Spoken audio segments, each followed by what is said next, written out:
Okay, guys, so I need someone to confirm that you can see my screen right now, and I have a PowerPoint material on the screen. I Yes, we confirm. can. Okay, awesome, good. So it's almost 8:10. We'll go ahead. There are 10 people in the room, so we're just missing about two people, which is okay.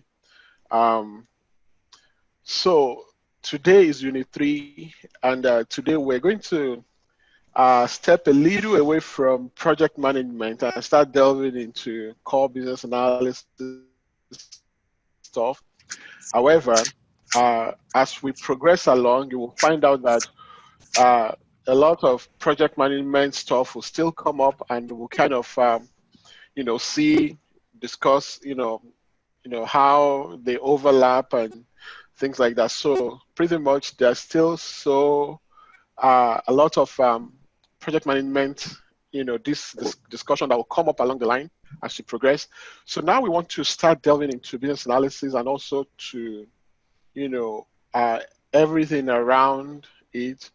But today we're going to look more into, how this course aligns with IIBA business analysis body of knowledge, one, and also to let you know the aspect of this course where we'll talk about CBAP a little bit, but not a lot because remember, like I said, this course is to get you to work, not for you to write CBAP. However, we're still aligned with business and IIBA framework, which is BABOK. So today we're going to kind of delve into that so that you can begin to understand technically what exactly business analysis is, one, and also to begin to understand some common concepts in that framework. And before I go on, I will just recap on last unit, Unit 2, where we discussed the, pro- the project work environment of a business analyst. I'm going to mute everybody so we can have some quiet. 1 second. Okay. So um, we discussed in Unit 2 the project work environment of a business analyst, meaning that when you, as a business analyst, when you get into a new project environment fresh for the first time, how do you onboard yourself and how do you, or how does the environment onboard you, one, and two, what do you expect? How do you cope? What are the things that, the client to expect from you? What are their own responsibilities towards you or accountabilities towards you? So we discussed all that, but our takeaway from Unit 2 was on project management methodologies because pretty much that's the main, all things being equal, that's the main factor that determines the environment where you find yourself working, the type of project management methodology they use there. And we define that as, a technique by which, the environment to manage SDLC, which is the software development lifecycle, meaning that the process that creates the software solution or maybe non-software solution, the process that creates it has to be managed. And there are different methods by which that process is managed. And that's what we refer to as the project management methodologies. And we discussed the different types of methodologies that are there. And in conclusion, we talked about other things like you as a BA having this customer service attitude because you have to view your stakeholders as your customers, and the whole idea of any project, the prod behind any project is so to satisfy the stakeholders at the end of the day so that you can do what? You can produce a solution that does what? That either solves their problem or leverages the opportunities they are looking at and towards the overall purpose and pattern of the project goals and objectives. Um, Today, we're going to just move on into business analysis core, and so that you guys begin to understand, terminologies within that space as well, and also common concepts. And why business analysis as a framework, requires that, business analysts practice, with a common, understanding, if I can put it that way. Okay, so I will get into my slideshow, and the subsequent units.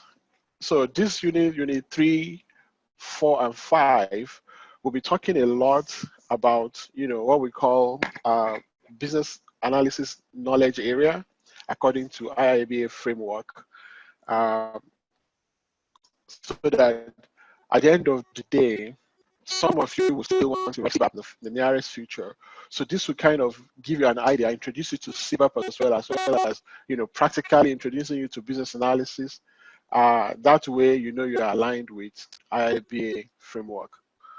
So in this unit, we'll understand what business analysis is and who exactly is it. When we say you're a business analyst, who exactly are you? And we're also going to talk about the IIBA Babok version 3, the structure of the knowledge area, and something that IIBA referred to as business analysis common concept model. Okay, and we'll talk about the primary roles and functions of a business analyst, and we'll talk about specialized job titles in business analysis, meaning that, by the time you start gaining, acquiring experience, by the time you start working, by the time you start looking, to progress on the career ladder, you find out that there are so many job titles that you may also be able to fit into. We're going to look at it, which is, something that your knowledge of business analysis would have, afforded you to be able to do, being able to apply to those positions, probably with some additional, and learning here and there as well. But we're going to take a look into what those roles are. And that way you have a wider, scope of who you are as a business analyst.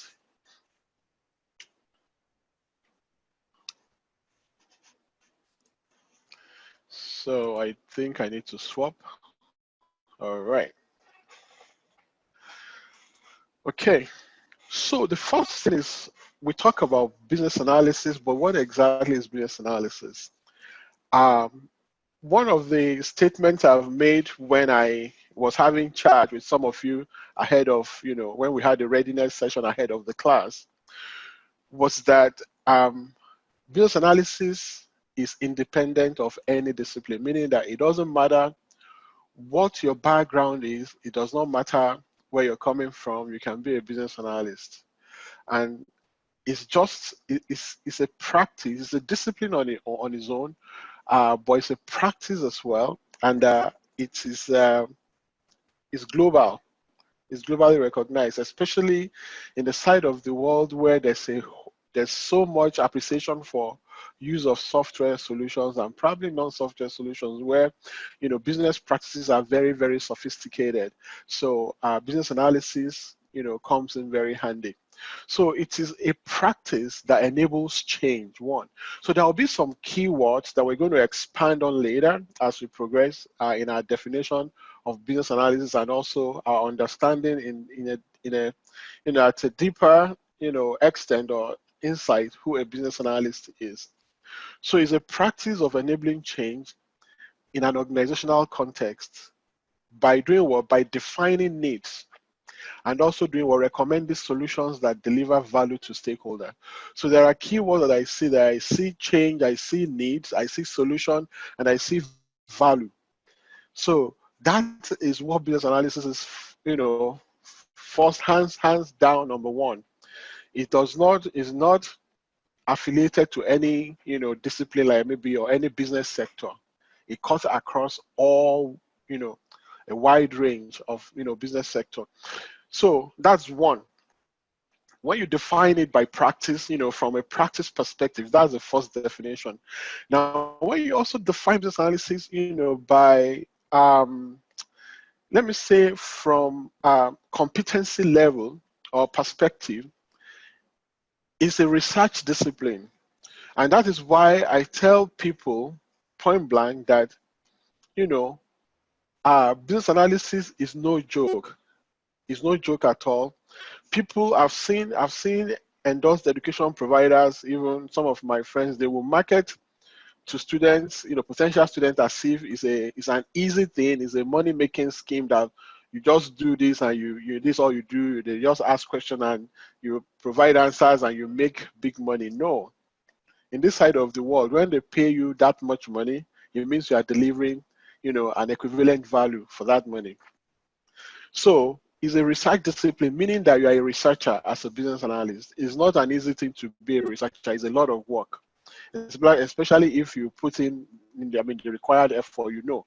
So it's a research discipline of identifying business needs. So meaning that when you talk about defining needs, it's just not something that will come easy.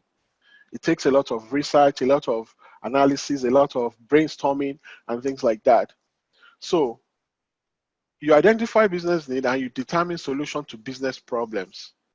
Solution often include one, a software system development component, but may also consist of process improvement. So when you talk about solution, from business analysis perspective, it's not just thinking about the software solutions only. There could be non-software, and I kept mentioning this, right? An organization may only just be looking to improve their processes without touching their existing softwares. Or it could be that they just want to implement new procedures. It could be standards and policies. I've worked in a project environment before where all I implemented was just new processes of how they should be doing things according to ISO. ISO is a standard, globally recognized, and the organization wants to be able to run some of their operations and the processes that drive that operation according to an acceptable standard. Right, so there was no much implementation of software, although at a later part of the project we implemented a software to support that process. But what that project was primarily about is process improvement. Okay, it could be about a business product, it could be about organizational change or strategic planning, or it could be about policy, like I said, or it could be all of that. Either it could be both software and non-software at the same time. In a situation whereby the organization is implementing software that impact processes, or they are implementing processes that requires software support, right? That way, both could be, and for most, I'll tell you, 70% of the project would involve both that you'll be coming across. 70% of the project will become both. On very rare occasions, you come across process improvement, just like raw process improvement, right? And that's it. Now, the third definition talks about business analysis entailing the execution of set of tasks. One, application of knowledge. Two, and techniques required to identify this. So now, this analysis is not just about one, understanding what it is as a discipline or practice. It's also about the expectation from you as a business analyst, because that practice would involve, that you execute certain tasks and there's knowledge to apply. There are techniques that you need to know in order to be able to do what? Identify business needs and determine solutions to business problems. And that's one of the key reasons why you are in this class, is to get to that level of understanding whereby you understand the kind of task involved, right, all through the SDLC process, right? And also how, what are those techniques that are out there that you need?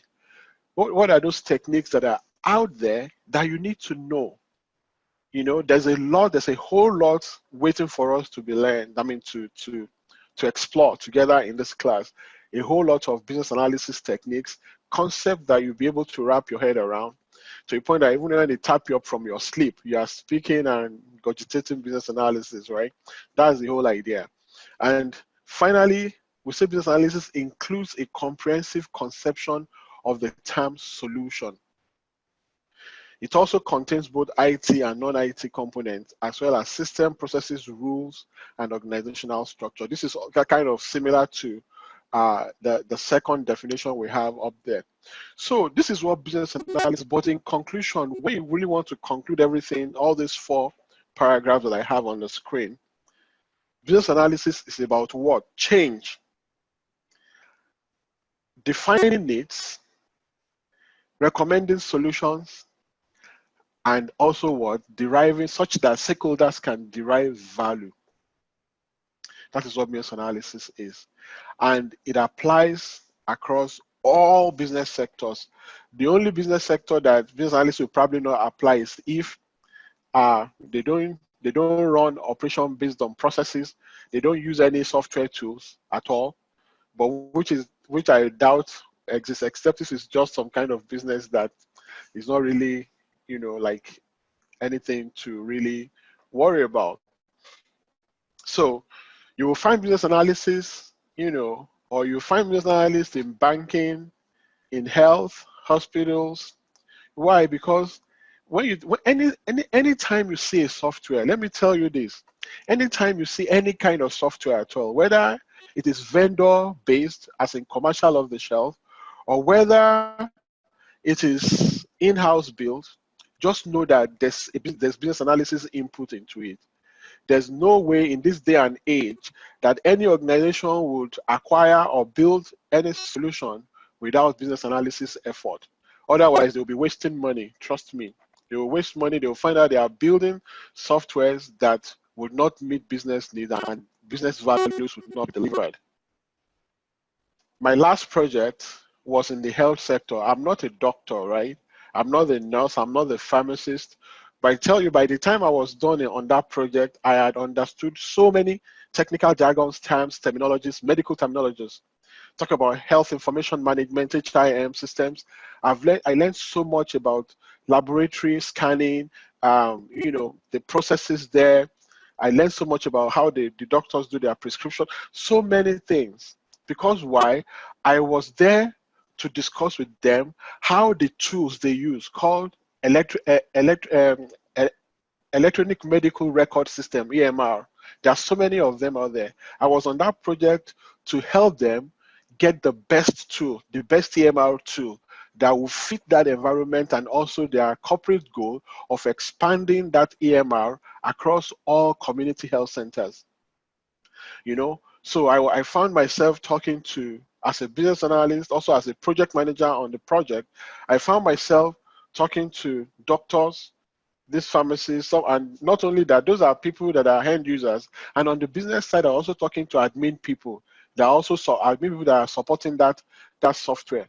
Like I talked to admin assistants. I was talking to people in the records management system department of the organization, because all these people also manage information that comes out of that solution, right? So you find out that some people will use the solution to provide information, while another set of users will use it in order to be able to manage those information, and so many other things. We talk about other things like some health standard in Canada that affect the use of softwares in hospitals, right?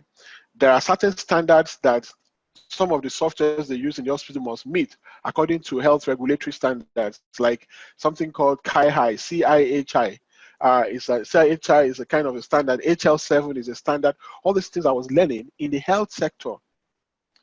So that's sort of, again, I've worked in insurance, in banking, in oil and gas. They use solutions somehow to solve business problems, and business analysts will always be involved. So that is what business analysis is. Let's take it further.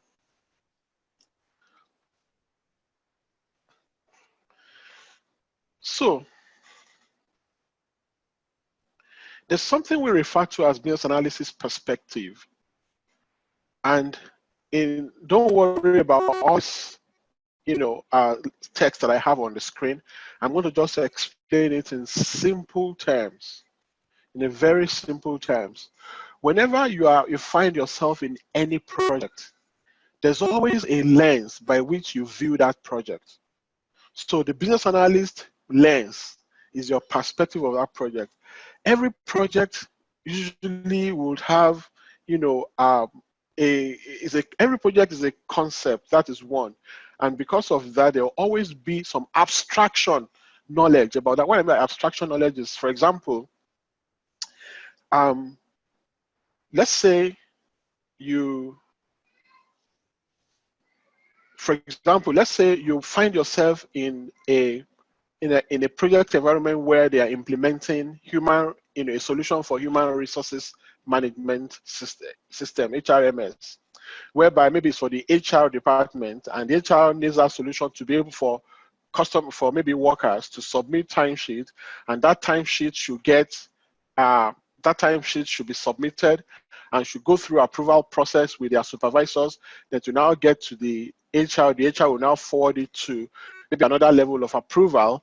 The HR will now forward it to finance. Finance will take a look, consume that information, and be able to prepare, payroll for that, payroll cycle. So you can see that that's the kind of solution that, even though it's for HR, but it also have, stakeholders in finance department. But when you look at it from when you now want to abstract that kind of project, the solution, you can think of it, you can simply say, wow, this is just a workflow implementation. It's a workflow when you look at it, even though it's about, timesheet information, getting approved.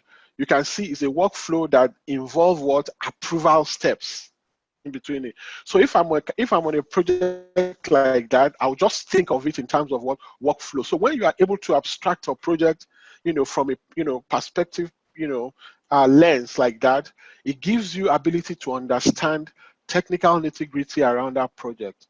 It gives you the ability to be able to brainstorm, to be able to understand very well what our project is doing, what our project is all about, even when you have not applied it to that environment.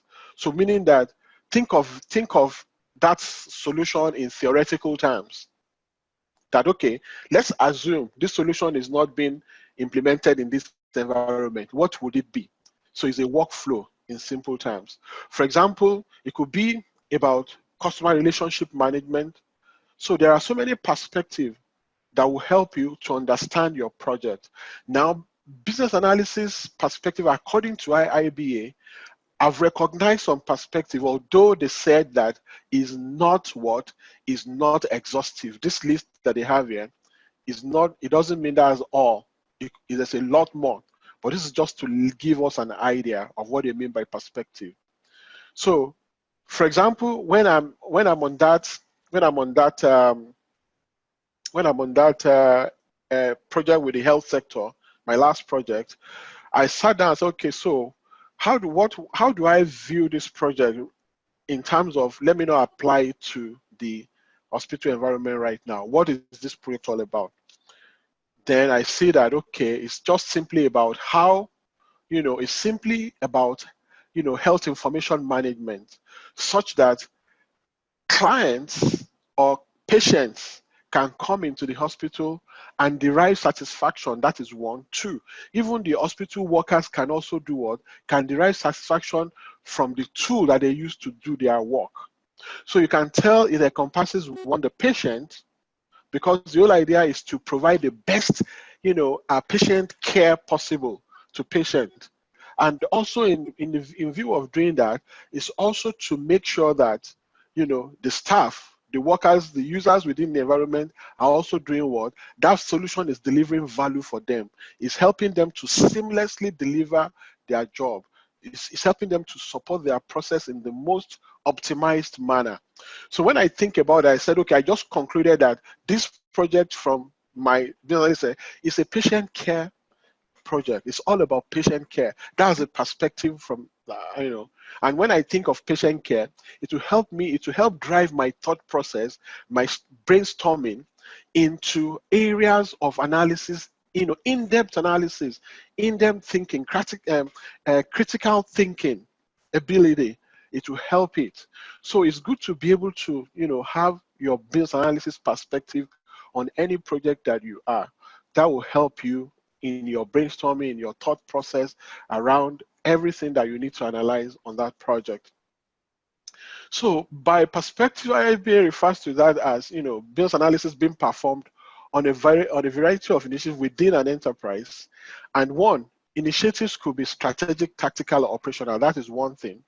So whenever you're in any project environment, it's also good to understand what's the goal, what's the goal of on an enterprise level, meaning that beyond that project, what is the goal of the organization? Beyond what the goal of that project, is there any strategic alignment between the project goal and the overall goal of the organization? Those are the things that will help you. For example, I was on a project with Manitoba Public Insurance, and on that project, we did what we call shop relationship management project, whereby we implemented key performance indicators. Why were they doing that? It's not a software, it's just a tool. We call it a tool. And KPIs, key performance indicators, they implemented, we implement 6 different KPIs. Why are they doing that? Because they want to measure the shop's repair behavior. And this was the problem. Suddenly, in the last 5 years, they found out that what they call financial severity was going up, meaning that the cost of repairs of cars from claims, repairs cost from claims like accidents and all that, was just skyrocketing, was going, even though it's a government-owned, insurance company, they are still supposed to break even, but they found out that they were not breaking even because the price of car repairs was going up, and they were thinking, okay, what could be wrong? And they found out the only way that they could look into this is to check what the repair shops are doing. Could there be the repair shops are defrauding the organization? Could there be that they are doing this? So what they do is they now use a KPI to measure and track repair behavior of shops, so that they now set some standard with the KPI, and any shop that is not falling within that standard will not be getting some. It's not a punitive measure, rather it's more of a measure to make the shop sit tight and do the right thing. So they want to make sure that they are taming the cost of repair, and at the same time they are not that's not infringing on the quality of repair. Right? So we went into all kind of analysis, which is heavily data-based. So for those of you that are good with data, for example, so my perspective on that project was that, okay, one, this is very, it's strategic, and at the same time it's tactical. And all they are trying to do is indirectly, they're trying to make the shop behave and cut costs. So it introduced a lot of programs that any shop that is meeting with the KPI requirements will move up the ladder. So they call it shared. I've forgotten the term. It's been a long time now. It's about 3 or 4 years ago now. But this is what they do. They allow some shops to do estimates without approval, repair estimate. And for any shop to graduate to that level, you must have been meeting certain KPI level, the key performance requirement. You must have been meeting it for a certain number of months. So they use that to move shops up, so that some shops, when customers go to them after an accident, they don't have to call MPI. Shops don't have to call MPI to say this is the repair estimate, or this is the damage estimate, and as a result of that, we need approval before we go ahead. No, there are certain limits that the shops can approve. So for any shop to get to that level, they must have been meeting with the KPI. So that is one of the way and I look at it, so it's a strategic and a tactical project. So when I look at it from that angle, it helps my ability to analyze stuff on the project. This is nothing to do with technology at all. You don't have to know a code writing to be able to do all these things. Although on that project, I found out that some of the things I had done way back in the university when I was studying economics and statistics, because there was a whole lot of statistical analysis with the use of data, and it was interesting. But some of you will come across, disciplines that they call analytics, behavioral analytics, consumer analytics is also an area of business analysis that is, hot in the market right now. For those of you that, are a little bit technical, a little about data, about relational database management systems, and you also have some good, data analysis, knowledge and things like that, you can delve into that. Or they call it business intelligence as well. For those of you, we're going to come across some of those job titles as we proceed down the slides. So business analysis may be performed within the boundaries of a project or throughout enterprise evolution and continuous improvement as well.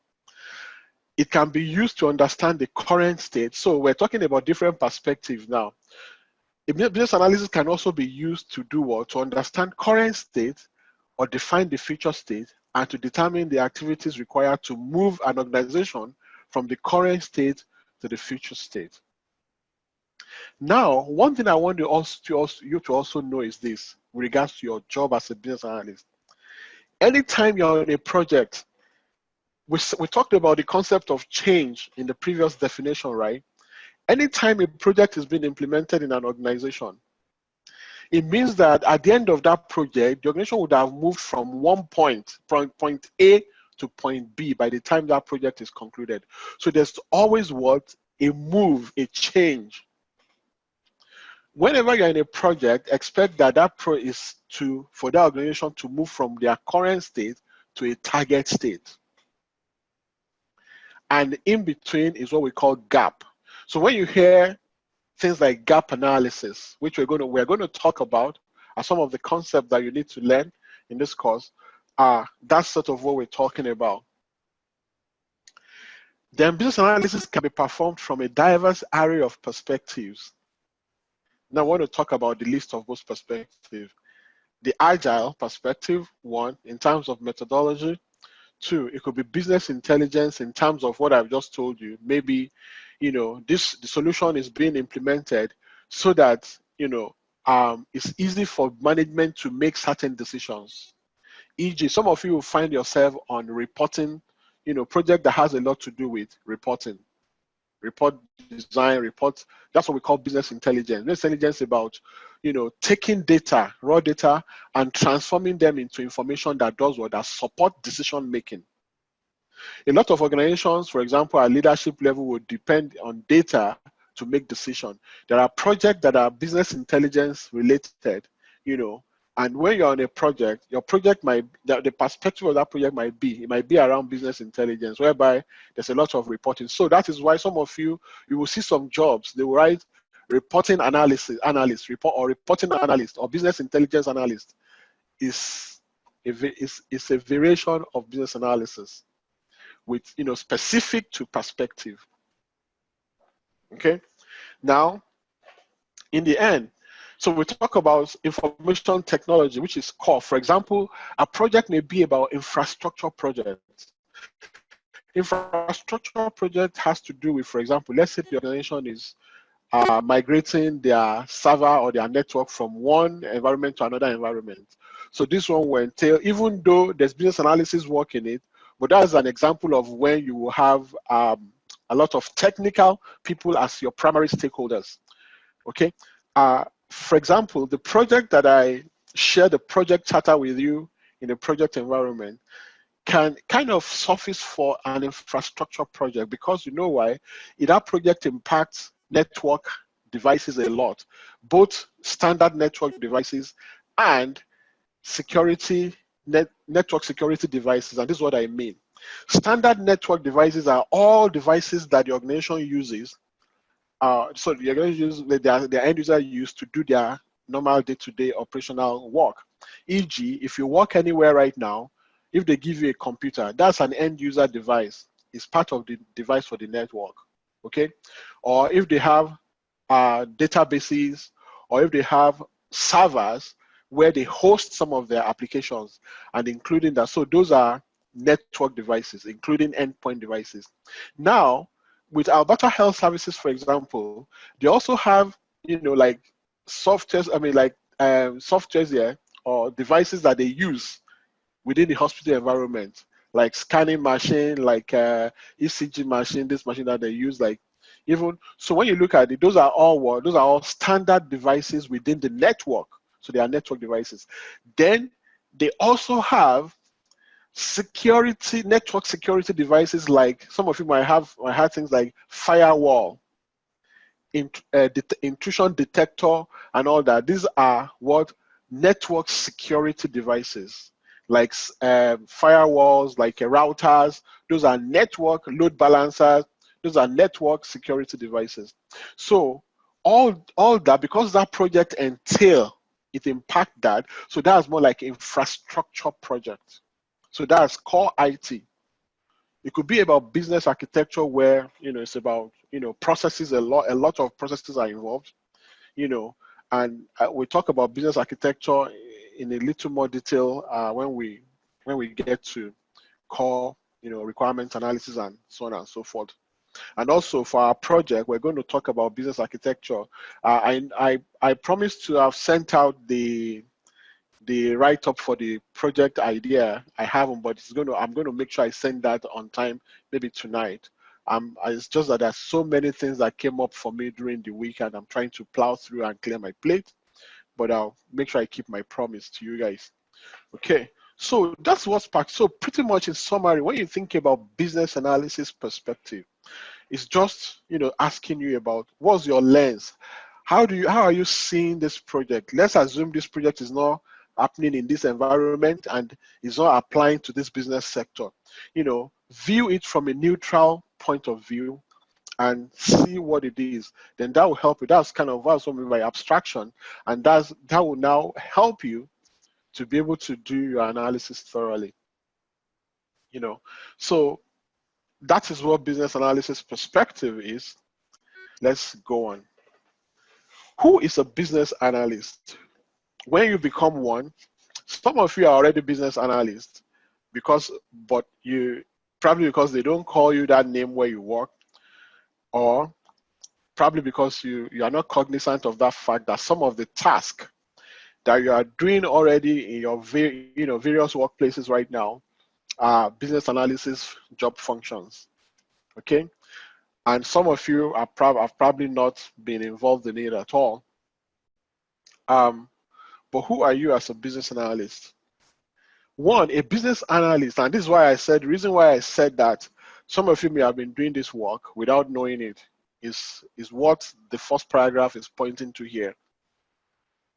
Any person who performs business analysis task described, so business analysis task described according to Babok, anybody who performs those tasks, no matter your job title or your organizational role, you are a business analyst. And now let me tell you why it's easy for me, especially why it's easy for me to strategize around being able, at the end of this course, being able to work with you on your resume and transform your resume completely, give you the complete, makeover as a business analyst resume, is because some of you already have it. Especially if you work in any sector right now, what you have from that sector is business knowledge and business matter and subject matter knowledge and expertise. And plus, it's possible that you are using some softwares or solutions to carry out your work. At the end of the day, that's what business analysis is all about. It's about, a thorough understanding of those, knowledge areas and how, or those business matter and knowledge matter areas, and how software solutions or non-software solutions apply. Okay, so that is one. That's who a business analyst is. They may not even call you a business analyst in your job role. You may already have been performing business analysis tasks. Two, a business analyst are responsible for discovery. So, remember our definition of business analysis. Now, taking this further, business analysts are responsible for discovering one. So that makes you a researcher because you discover, something, you will synthesize it and analyze information from what variety of sources. That's what makes you a researcher and an analyst. When they call someone, when you have the tag analyst to your job role, it's not an easy thing. It means you can see things in a way other people can't easily see it. Meaning that once you set your eyes on a subject matter, the windows of analysis that will open up in your brain will be numerous. You're able to view things from different perspectives. That's what sets you aside. That's why you're an analyst. That's why you have that tag to your title. Okay? So You analyze things from various, sources within an enterprise, and it also entails one, you using specific tools, understanding some processes, being able to document, and also being able to source from documents, and also being able to collaborate with stakeholders and source information from stakeholders. So a business analyst are people that are responsible for discovering, synthesizing, analyzing information from various sources within an enterprise. And those sources could include tools, processes, documents, and what people, stakeholders. The business analyst is also responsible for eliciting the actual needs of stakeholders, which frequently involves investigating and clarifying their expressed desires in order to determine what underlying issues and causes.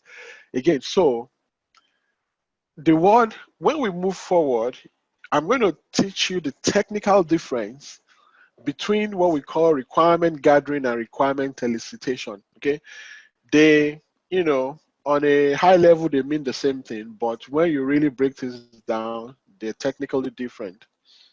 Okay, and what we're saying here is, as a business analyst, you are responsible for, when we talk about discovery, discovery can be two things. It can be either that it's easy to just find that thing there, or you may have to do some digging to find it, right? So that is what elicitation means, as different from just gathering, but we're going to still talk about it in a lot more detail.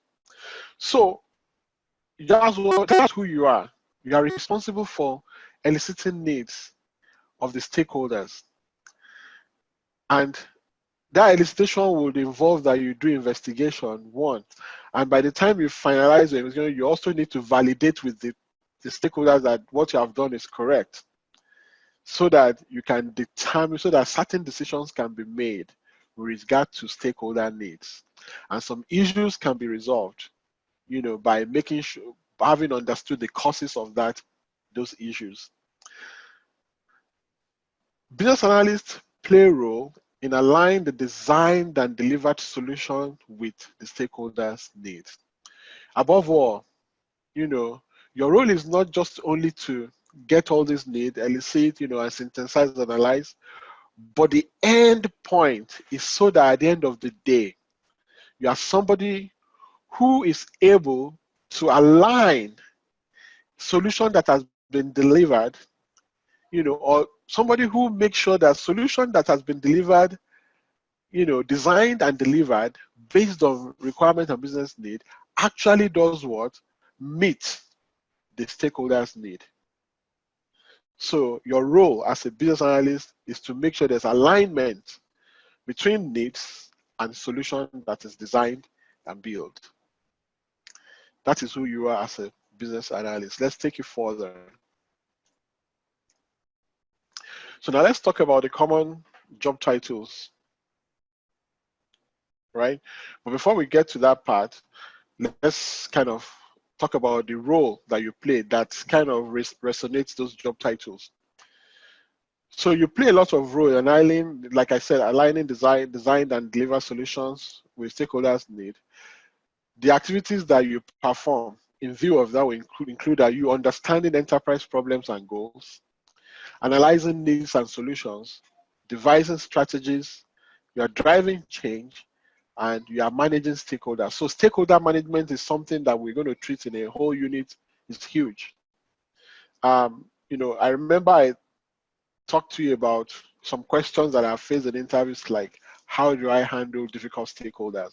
Or when you're in a project and the stakeholders are not cooperating with you, what do you do? How do you handle them? So we're going to talk about this. And even when you have interviews, I'm going to prep you so that you know how to answer questions like that. But we're going to talk about them a lot in all detail. Let's take a look at the next step. So these are the common job titles for people who perform business analysis. You can see business architecture role is business analysis, about business analysis, but with a perspective, right? Business system analysis. So system analysis is just an extension of business analysis further away from just being core business analyst into now having some technical knowledge, a little bit of technical IT knowledge, not even still necessarily programming. Okay, although it could also be part of it. But for most part, system analysts are usually people with the knowledge and the experience, even as business analysts, to do what? To design a solution by doing what? By consuming requirements that have been documented by a business analyst.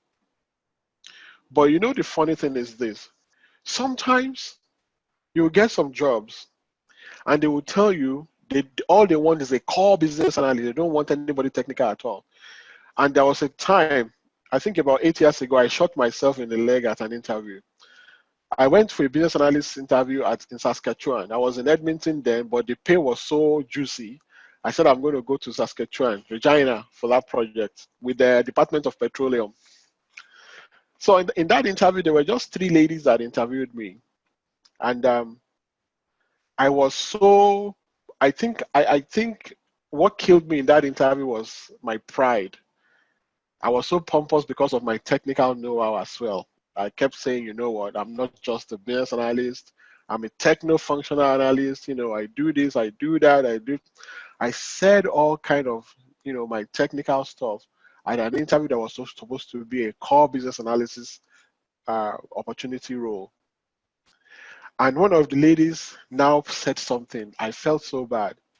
She said, and that was the last question. She said, so you have talked about all this stuff, but you have not even mentioned IIBA for once. You have not even talked about core business analysis functions.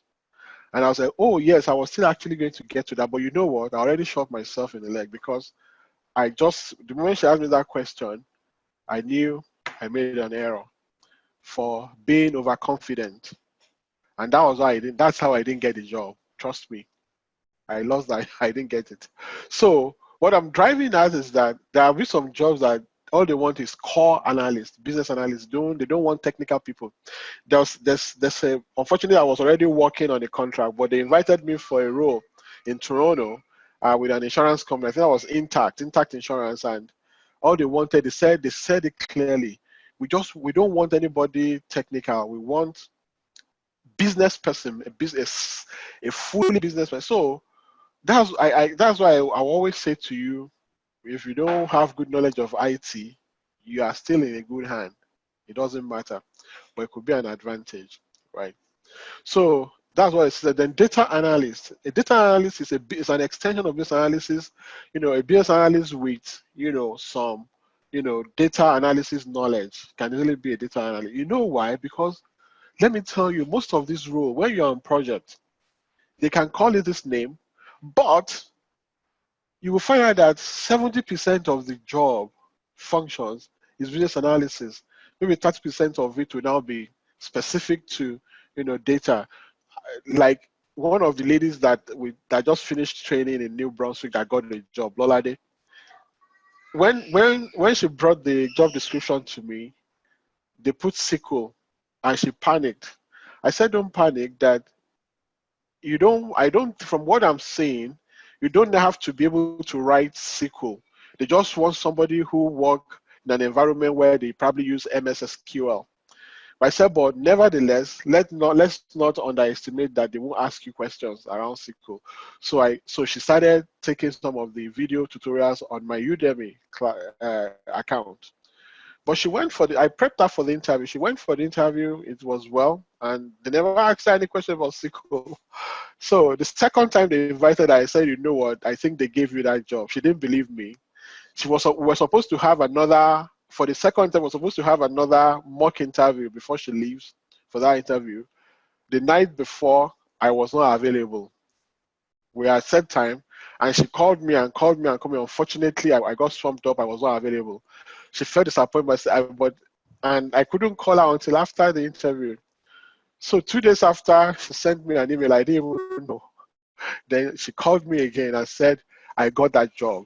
So she's working now. And this lady I said she already trained in UK, but she compared my delivery with what she had in UK, and and her husband said, man, it's badge pole length apart.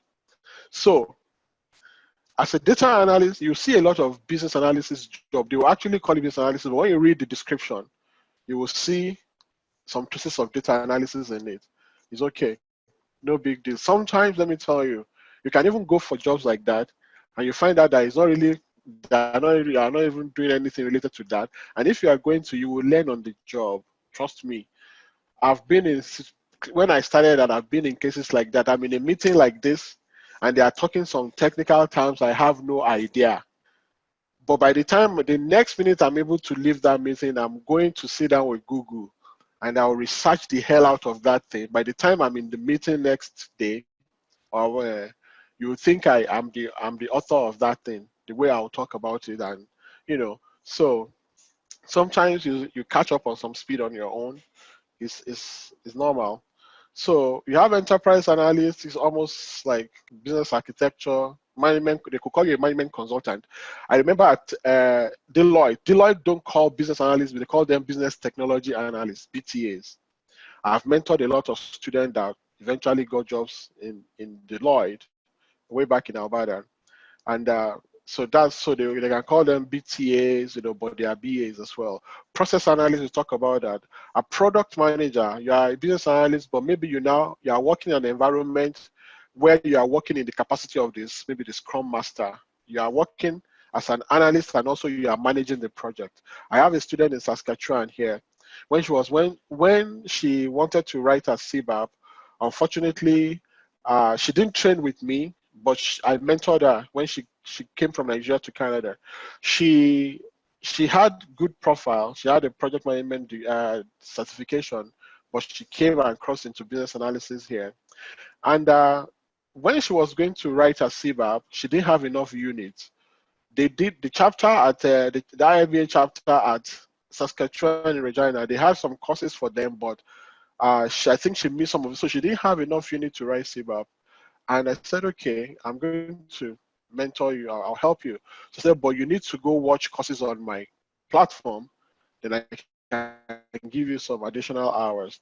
Now, when I was looking at her resume, and I saw that, she's a business analyst, but all she was doing was, they put project manager there, but all the jobs she was doing in that organization is business analysis, like testing, this, that. The other day she called me and they told her to be doing class diagramming and enterprise relationship diagram on the project. She said she almost fainted because she had no idea what it is, but she scaled through eventually. What I'm trying to say to you guys to encourage you that, you find yourself in situations, but you will pull through.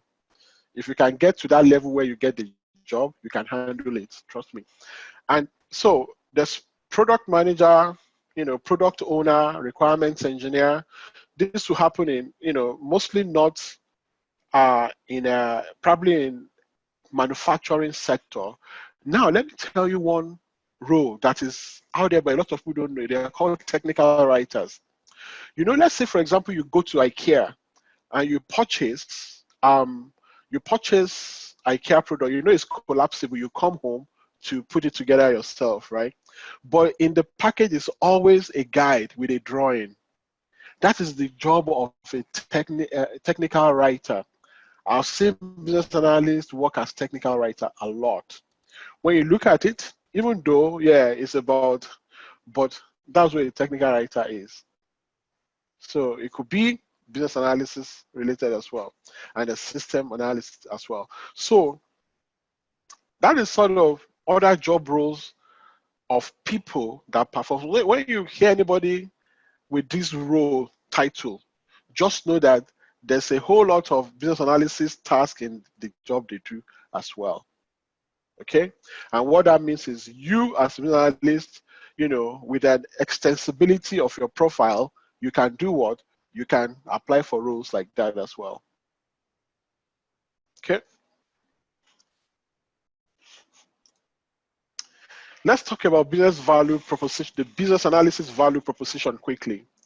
I'm going to speed up. I think I'm running. Let me see how we're doing with time. Okay, not so bad, but it could be better. So the value proposition is simply saying that what is the value therein having a business analyst within an organization? Why should organizations hire you? What's the business analysis value proposition? What are you adding? What value are you adding as a business analyst? It's huge, and it has come to stay. And any organization that underestimate that will find themselves in real big time trouble if they use software solution especially. So value proposition refers to the statement that is used to summarize why a consumer should buy a product or use a service. So this statement kind of convinces a potential customer that one particular product or service will add more value or better solve a problem than other similar offerings will. So the business analysts serve as a communication bridge between non-technical business users and technical solution developers. You are a bridge between the business world and the technical world. That is, you are a conduit of interaction between two worlds. And that involves that you are able to perform specific tasks which can be business, analytical, or technical. And you also have some unique skills, which could be personal and business and technical. We're going to talk about personal skills a lot too. And your role is critical to project success. It's critical to project success. Before now, way back, before they finally coined out the role of a BA, technical people used to do this kind of job, but it's always a disaster. And that is why they always say the statement that it's a disaster when you let non-technical people relate directly with technical people, that there will always be miscommunication. There won't be thorough understanding or comprehension of what needs are or what matters are before line of codes are put into play. And that's why I have this funny diagram here. I'm going to expand on the diagram. Let me zoom on that diagram.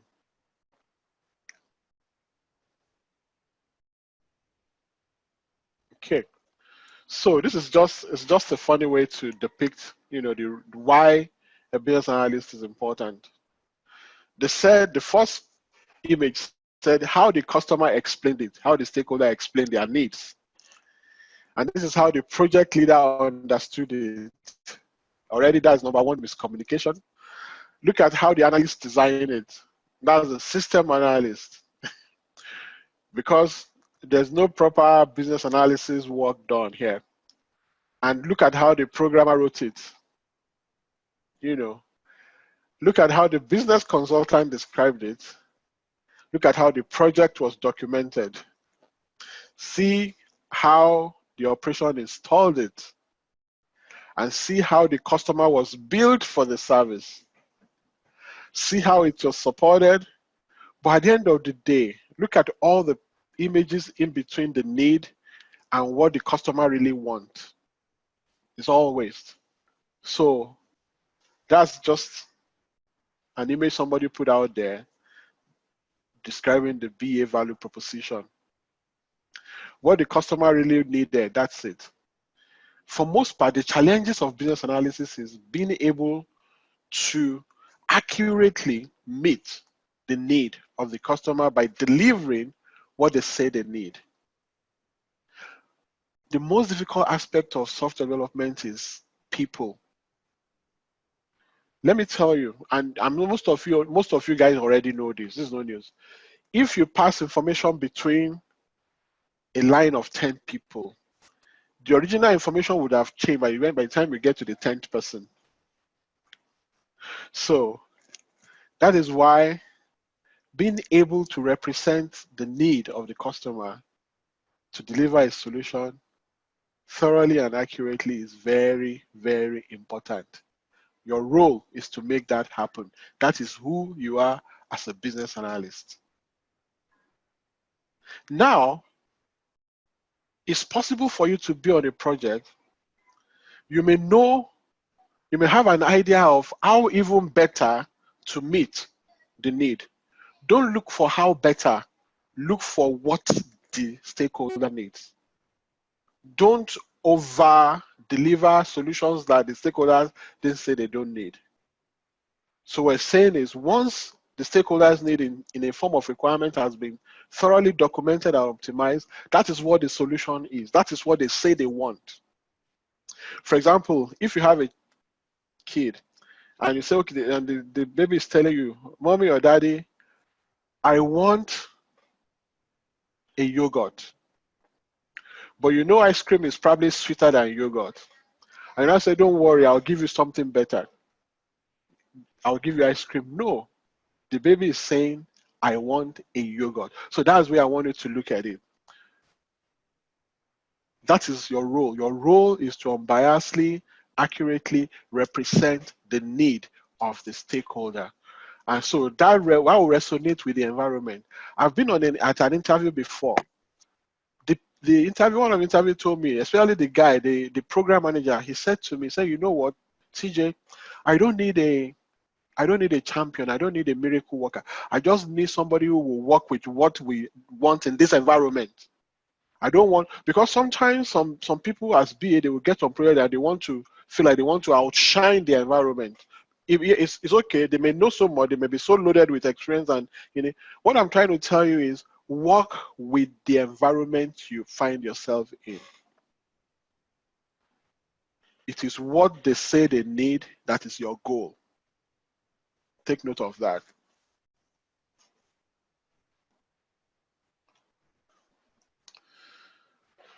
Why is this so important? Let's take a look again. Project can succeed or fail based on formal requirement definition or lack of it. That's definition of needs. So this survey was taken sometimes on some of the reasons or top reasons why projects fail. And you find out that most of it is around business analysis work. Incomplete requirements about analysis. Lack of client involvement is about BA, because what it means is there's no proper collaboration with stakeholders. 12.4%.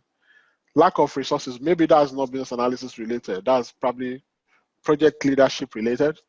Unrealistic expectation, I'm going to tell you this. Now, as much as they're trying to satisfy the need of the stakeholders, as much as it's important for you to keep things to conservatively to what they say they want, you will oftentimes come across stakeholders that will demand unrealistic expectations. You have to be unbiased. As much as you are satisfying them, you also have to check them and moderate their exuberances. You come across a lot of stakeholders like that. So unrealistic expectation, meaning that this is something you can view this in terms of scope blow up. Unrealistic expectation probably creeping, and they blow up the scope of the project and to the point that the project is grounded. Lack of executive support.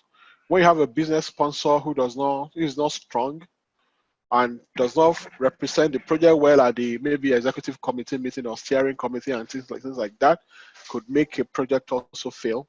Then changing requirements. This is one hell of a thing that you're going to deal with a lot when you're as a BA, when you get out there. And it's normal. Don't see this as a challenge. It's a challenge, but don't see this as abnormal. It's normal for stakeholders. As a matter of fact, when we get to requirement management in subsequent units, and when we talk about knowledge areas, we're going to talk about requirement lifecycle and management. The rule is that requirement can change anytime, as long as the solution that requirement is part of is still in use. Okay, when we discuss the life cycle of a requirement, you understand that better when we get there. But changing requirement, when the project team is not able to tame changing requirements very well, when they are not able to tame changing requirement very well, it could lead to a situation whereby the project can fail. There are some environments that are very toxic, very, very, like it changes like a weathercock. You will find such environment, and if it's not properly managed, that could do what? That could affect the project and can make it fail. That is sort of, why business analysis is important, because when you look at this, I'll tell you about 5 of what I have on this list, is impacted by business analysis. Okay. Now, I want to just quickly give you a graphical representation of what your role is on this slide. Look at when I made the statement that it's always believed there is a chaos when you let users talk directly with technical programmers or developer. And I've expressed that a lot, even in my little, some of my personal projects that I have. Sometimes I have some applications out there, even something as simple as my platform here, because this platform is just like a commercial of the show that I bought from an author, and I customize it for the use of, the school, the training.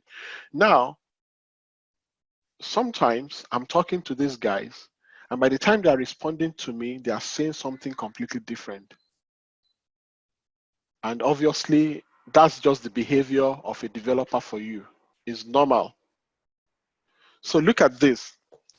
The user is saying, the user said, I need to have security on the system. Maybe levels for different types of user. But everything has to be intuitive and forgiving. I just want to keep out the bad guys. You see, this is how, in very simple layman description, how a business user would describe need. Simple. I need to have security on the system, maybe levels, but different type of users. But everything has to be intuitive and forgiving. I just want to keep out the bad guys. And on the other end is the programmer. Look at what the programmer is saying. How many characters are there in the login field? The user doesn't want to know about that. Those are technical jargons now. How many characters in the login field? Is the password alphabetic? Do you want lexicographic indexing? So that's not a language that a user really wants to understand. Wants to hear.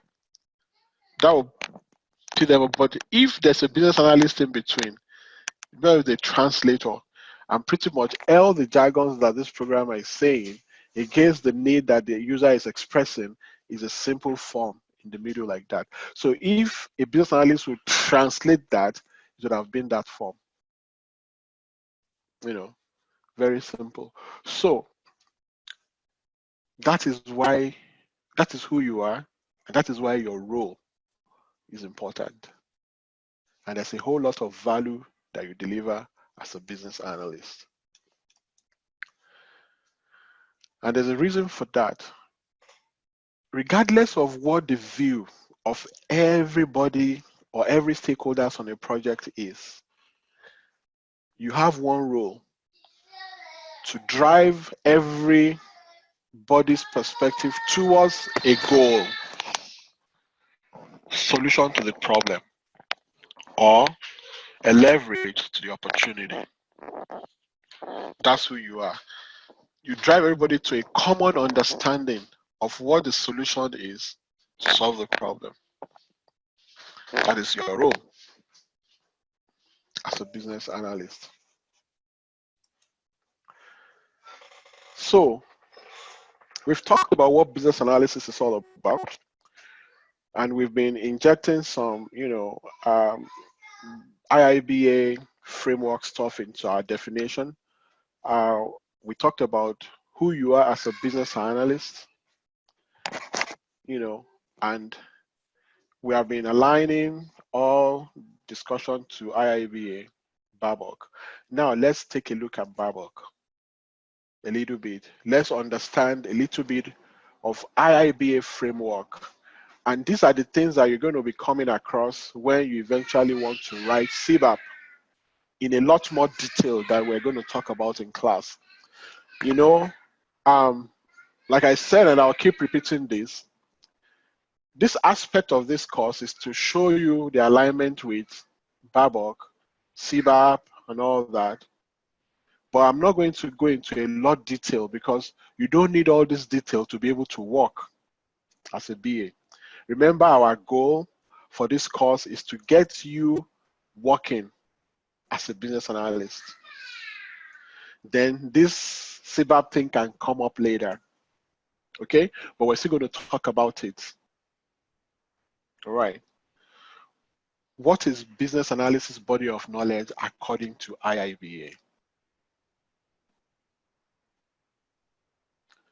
So, IIBA as the body in charge of business analysis recognized. However, I told you also that a few years back, PMI, Project Management Institute, another organization that's known for they are known for project management, framework, and we talked about them. There is their definition that we use when we define business project management in this course.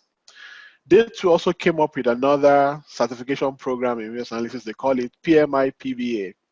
I've not really explored PMI PBA because I'm not affiliated with I'm affiliated with PMI as a PMP holder. However, I am not affiliated with them for business analysis. I'm affiliated with IIBA, okay?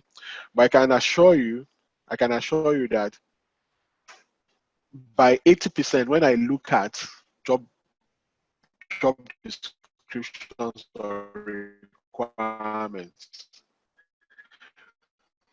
I've never really come across PMI PBA as part of requirement. Most job require an advantage, not that you have to have it. Okay, so that tells me that IIBA is ahead of the game because they've been around on this for more than 20 years. Okay, so let's take a look at what they are saying as the body of knowledge for IIBA.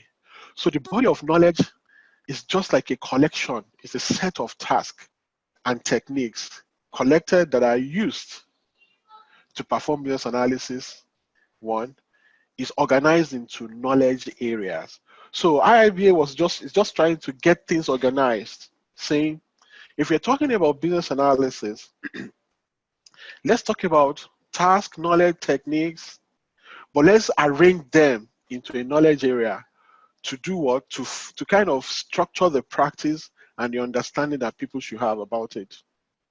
So they did that and they packaged it into BABOK, called A Guide to the Business Analysis Body of Knowledge, BABOK.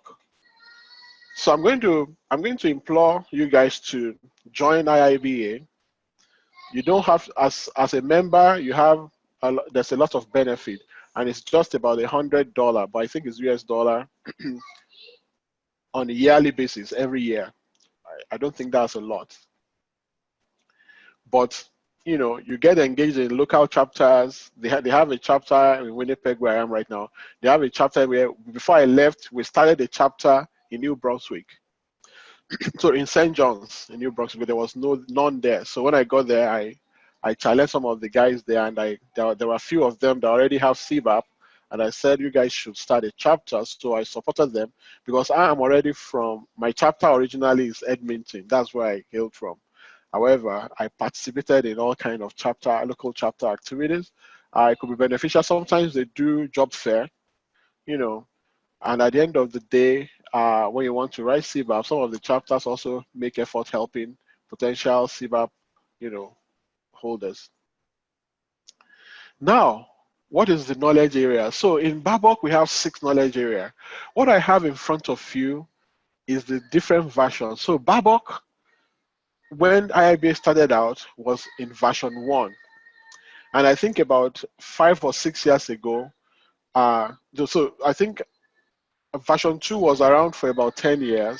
And about 5 or 6 years ago, version 2 was, was decommissioned, and they now have version 3. What this means is IIBA 2 is they are making research day in, day out to make sure that the framework they are putting out there is meeting with trend of things, is catching up with technology, with what is happening out there, so that they want to make sure that the knowledge that people that they call analysts are having can stand the test of time and things that trend with time, especially technology. So the version also does what? Also changes. So currently is at version 3.0, but I wanted to show you the transmission from 2 to 3 so you can see and be able to tell the difference. So version 2, so there are 6 knowledge areas pretty much. Now, when you look at it, this is all about, when you look at SDLC, okay? I want to kind of explain how SDLC align with this knowledge area. Knowledge area is talking about tasks that you carry out as a business analyst. And where do you carry those tasks out in a project environment? Within the phases of the SDLC. That is where you carry the task out. So sometimes some task may be related to a specific knowledge area that you are carrying out in a phase in an SDLC. That's the link, that's the relationship. E.g., when I talk about solution validation in version 2.0 as a knowledge area, and now called solution evaluation in version 3, okay? Solution evaluation in summary term is simply talking about testing. Testing a solution, validating a solution before it rolls out to production environment. Now, that's the knowledge area, and the task around there's so many tasks around there, but that is happening what? That's a task within a knowledge area that you apply during testing phase. I'm just trying to show you the link. So your task can come up across any of these phases, but what I wanted to know is which knowledge area is this task coming from? Okay? So that is what Babok is. So in the next, unit 4, we'll be taking each one. I think the next tomorrow, we're going to talk in detail about the first 3, which is we are focusing on version 3 now, okay? Business analysis, planning and monitoring knowledge area, elicitation and collaboration knowledge area, and requirement lifecycle knowledge area. We're going to talk about them, not in in-depth detail like you want to write CBAP, but so that you know when you find yourself practically doing task, you know which knowledge area that is coming from. Okay? And then in unit 5, we're going to talk about strategy analysis, requirement analysis, and design definition knowledge area, and solution evaluation. Okay? We're going to talk about it. But in subsequent units, we're now going to be focusing more on those tasks, the practical task of what you do, especially when we now talk about, like when we want to understand, you'll be understanding some concepts that you have to know so you can apply your thinking around them when you're practically working as a business analyst. For example, we were talking about requirement. What exactly is requirement? How do you do requirement gathering? What is requirement elicitation? When we're talking about stakeholder, how do you practically carry out stakeholder analysis? What is stakeholder analysis and all those things? We're talking about processes. What exactly is business process? How do you model process? What are the technical things you need to know in order for you to be able to document processes? We're going to talk, there's gazillion of things that you practically learn in this course that you will find will relate to 1 or 2 or 3 areas of these knowledge areas, and yet we're learning this on what? Along the SDLC cycle. Okay? So this is what knowledge area is. We'll look at it in a lot of detail in unit 4. But there, business analysis and, planning and monitoring knowledge area. We have the elicitation and collaboration knowledge area. We have requirement lifecycle management knowledge area. We have strategy analysis knowledge area. We have requirement analysis and design knowledge area. And we have the solution evaluation knowledge area. Looks like somebody has a question. Okay, maybe not. I'm going to, that's all.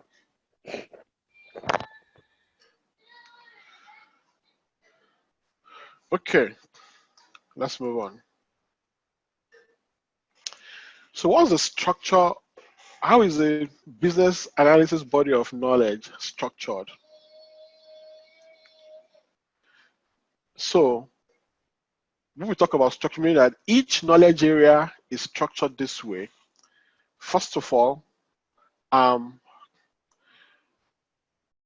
the structure talk about, the key concept that we're going to be learning. So for each knowledge area, there are key concepts. That's one. Two, for you to perform your task in each of these knowledge area, there are underlying competencies.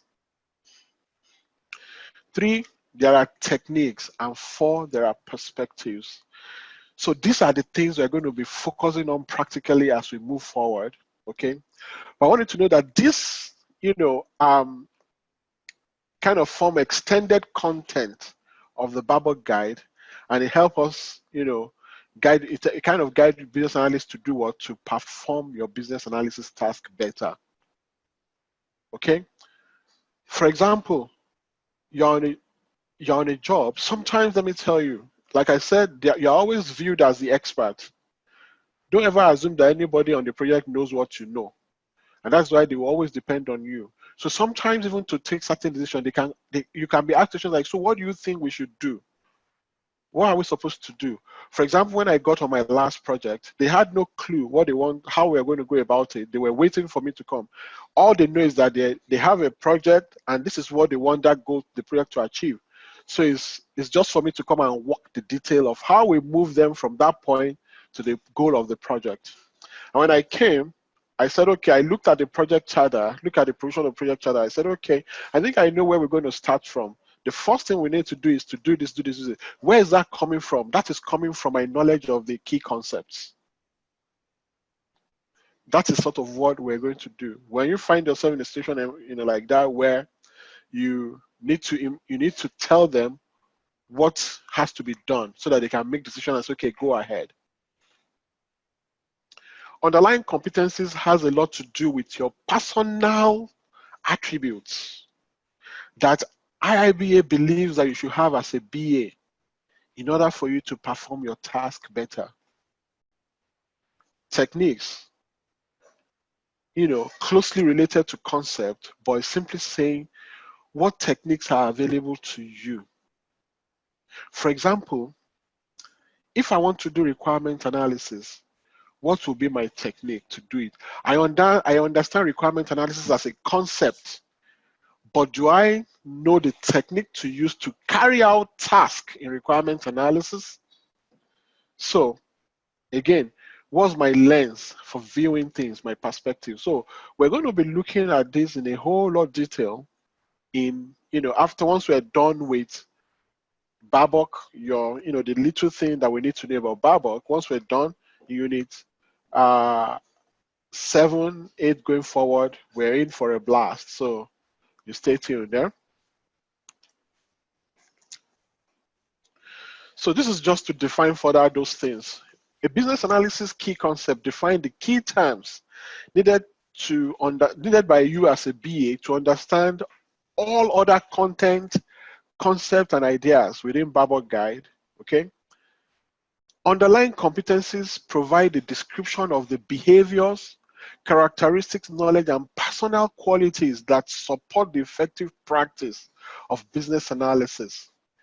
These are the list of underlying competencies. Communication skill. Nobody is going to teach you that, right? But I know people get trained in communication. I mean, there are courses that helps to talk about how to help you become a better public speaker or how to help you become a better communicator. They're out there. But communication is threefold. There's verbal, there's document, and there is part of, so we have, and what's the third one? But also that you are a good listener, because it's a two-way thing. If your stakeholder is saying A, make sure you are hearing A, and make sure you validate back to the stakeholder and saying what you have said is A. 2, you need leadership skill. You are a leader because you are a change blazer. You are you are a change leader within the organization, within the context of that project. So all leadership attributes are important here.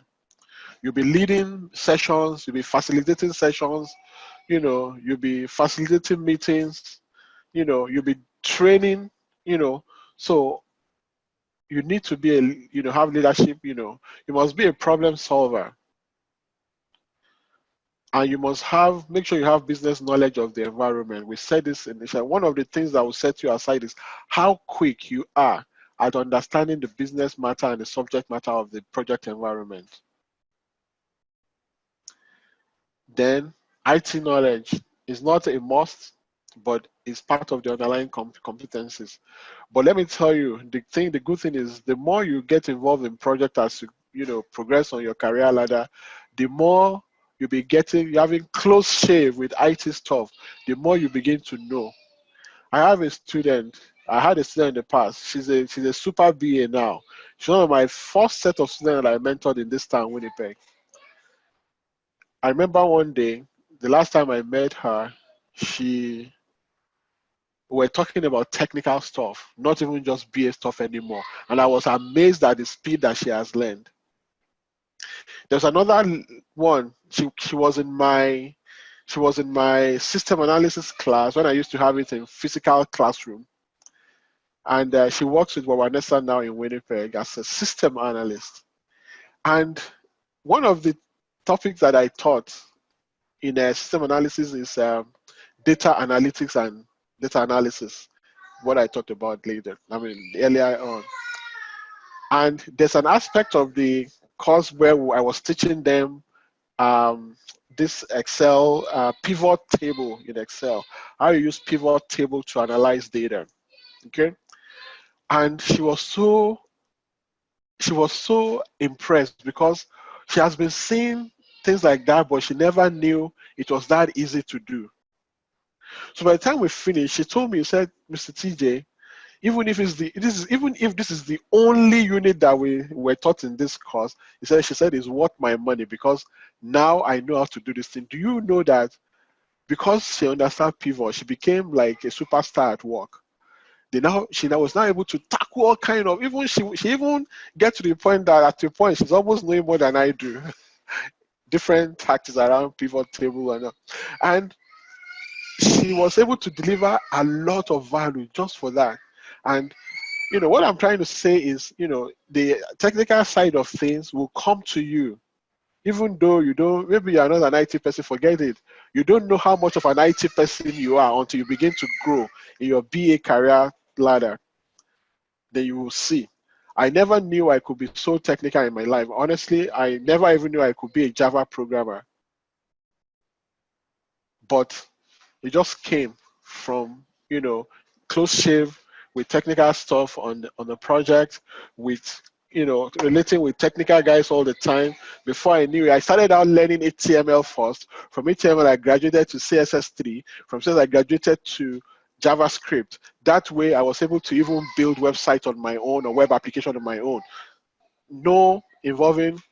Then suddenly I said, okay, I want to know, I want to also know the server-side programming. And before I knew it, I was growing in my technical IT knowledge. The same thing can happen to you. Your techniques provide means to perform business analysis tasks. So when you know your task to do, if the task is to do stakeholder analysis, if the task is to do requirement elicitation, then what would your techniques be, right? So we're going to talk a lot about that. Then your perspective describe the various view of business analysis that we talk about. Perspective help you, working from various point of view to better perform your analysis task, given the context of the project or the initiative. So this is how BABOK is structured to help us practice as a business analyst. And this structure and this, BABOK is well known out there. Well known out there. Is highly accepted, like a standard out there. Now let's talk about the business analysis core concept model, BACCM, according to IIBA BABOK. The BACCM encompasses what business analysis is and what it means to those performing it. So the reason why IIBA put this model out there is that let me stay away from the jargon a little bit and break it down to pieces for you. Okay.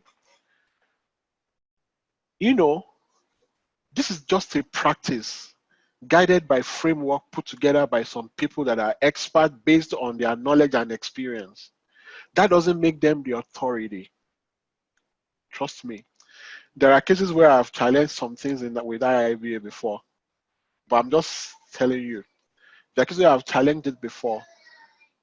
It's just a framework or concept that is acceptable and almost becoming like standard. That doesn't mean it's an authority. If it's an authority, then PMI will not start their own. I have a co-worker at MPI. She's a PhD holder, Dr. Linda Miller. She started her own framework in digital transformation and she's selling it all over Canada now. Before you need, maybe in the next few years, you're going to hear about it as becoming a standard that everybody is now taking certification in. Okay, but we're still keeping to IIBA standard here. And why they are putting this, that there's got to be consistency and common understanding and common language that we speak, so that if we talk about this term in business analysis, if 20, 100, 1,000 analysts are talking about it, they are talking about it the same way, with the same content, conveying the same meaning. So, and the core concepts are around 6 terms, 6 major terms that we have come across in the definition we talked about. That there must be a common understanding around these 6 terms. It's composed of 6 terms that have common meaning to all analysts, regardless of what project you are doing, where you are coming from. As long as you're an analyst practicing according to the standard of IIBA, these 6 terms should mean the same thing to you. Each of these terms are considered to be core concepts. And each core concept is an idea fundamental to the practice of business analysis 1. All the concepts are equal and necessary, meaning that each of these 6 concepts we're going to talk about, none is more equal than the other. When you put them on the scale of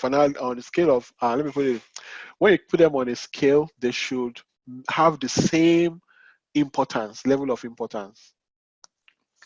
Okay? And each core concept is defined by the 5 order, meaning that none of these concepts can stand alone on its own. Each one is defined by the 5 orders and cannot be fully understood until all the concepts are understood. No single concept of these 6 hold greater importance or significance over any other concept. These concepts are instrumental to understanding the type of information elicited, analyzed, or managed in business analysis task. Let's take a look at what they are. I think we're getting close. This concept we have come across in our definition of business analysis, but let's look at what IIBA definition of them is. And the whole idea is that this should be the commonly accepted definition of all this when you come across them, and that any project that is looking to implement some sort of solution would have these 5 elements involved. I mean, these 6 elements involved. Change. What is change?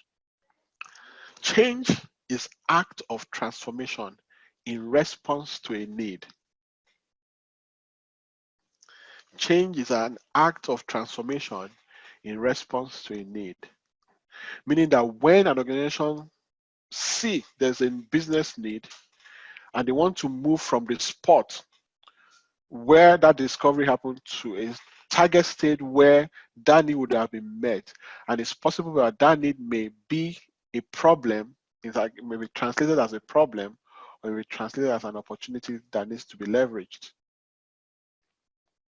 So change is an act of transformation in response to a need. It improves performance of an enterprise. So it's about the improvement of the performance of an enterprise, meaning it's a positive change that we're talking about here, or improvements are deliberated and controlled through business analysis. Need. What is a need? Need is a problem or an opportunity to be addressed, and see how that relates to a change here. Needs, causes changes to, it causes changes by doing or by motivating stakeholders. Changes can also cause needs by eroding or enhancing value delivered by existing solution. So you can see how they go hand in hand. Need can bring about change, and change can also bring about need. Solution. Solution, a specific way of satisfying one or more needs in a context. So I think you're seeing the connection, across these terms, and why we said earlier that you cannot define one without talking about the 5 orders. So a solution is a specific way of satisfying one or more needs in a context, within a project context. A solution satisfies a need by resolving a problem faced by the stakeholder or enable stakeholders to take advantage of an opportunity. So, going forward, when you hear me use the word solution or change or need, you understand what it means.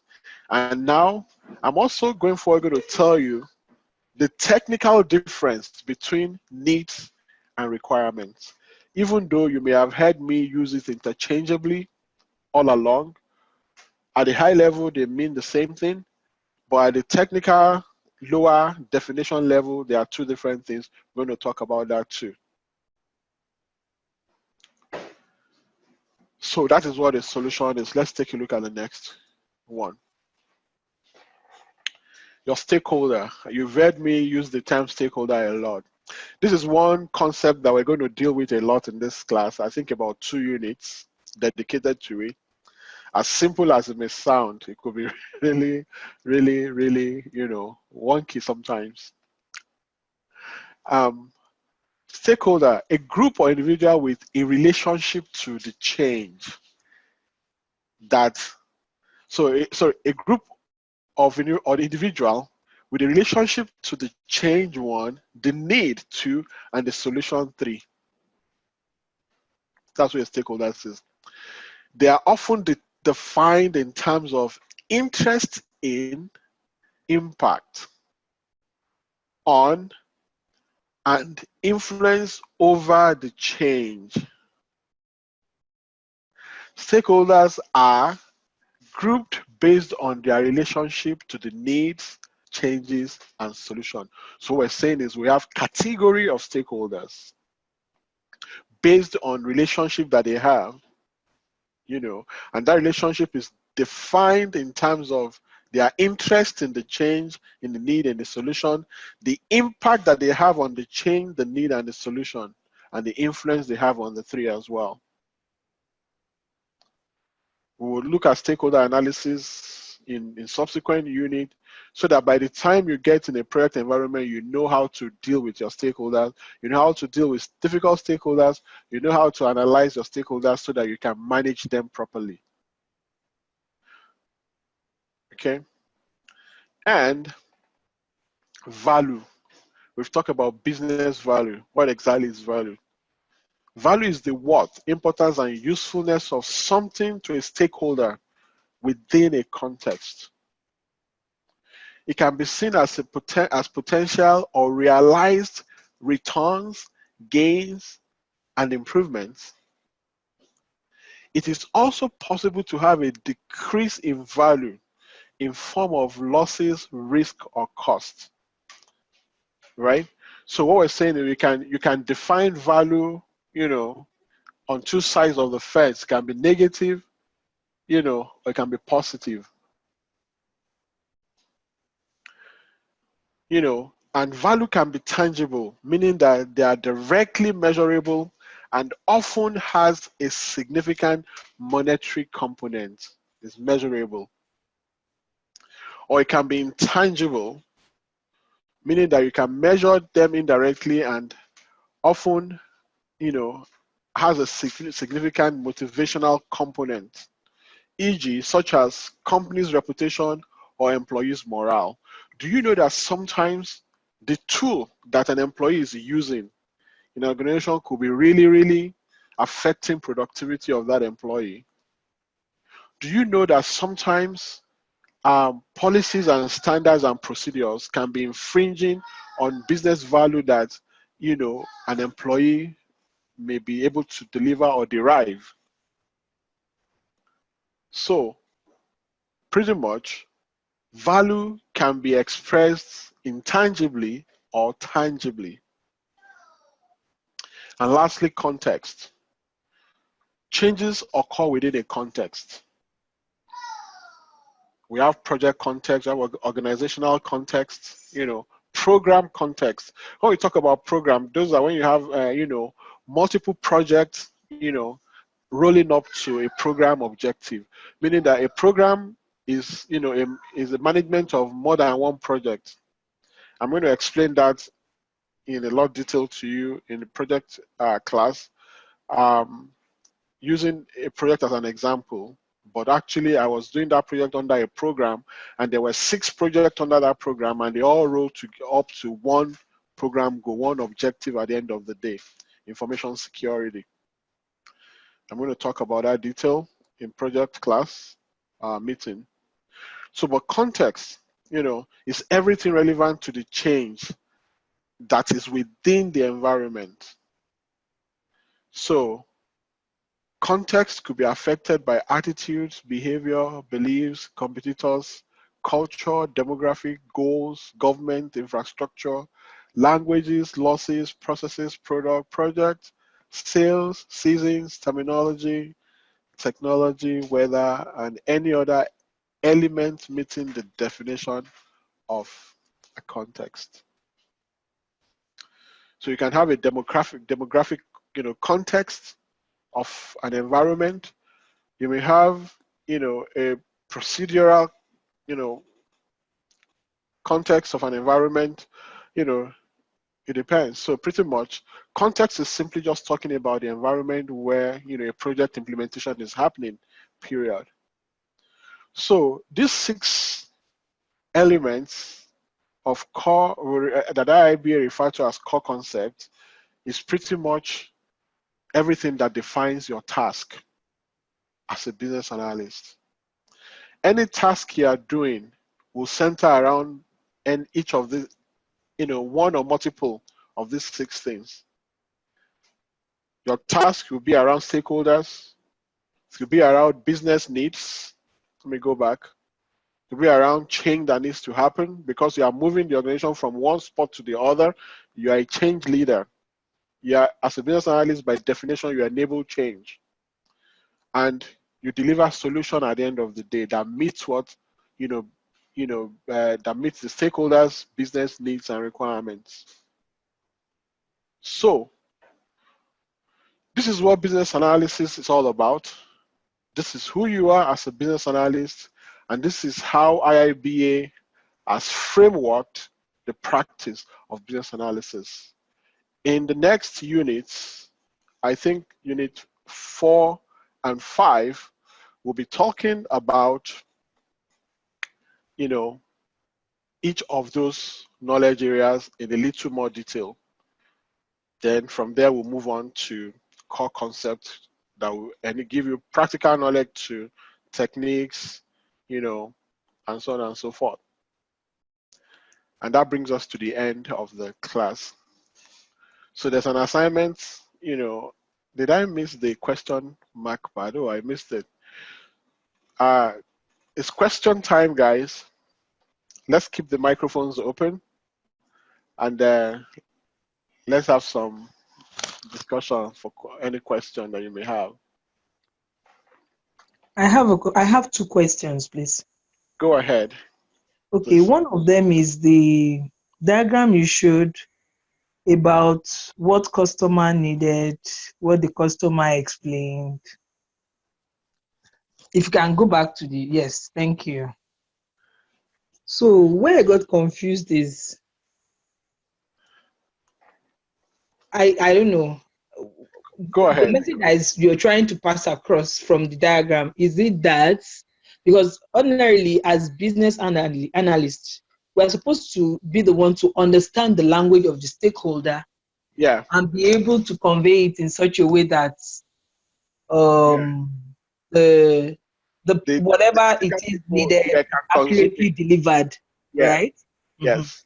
So, but in this case, that it from the diagram, it even shows that the customer did not explain clearly what he or she actually wants compared to what Okay.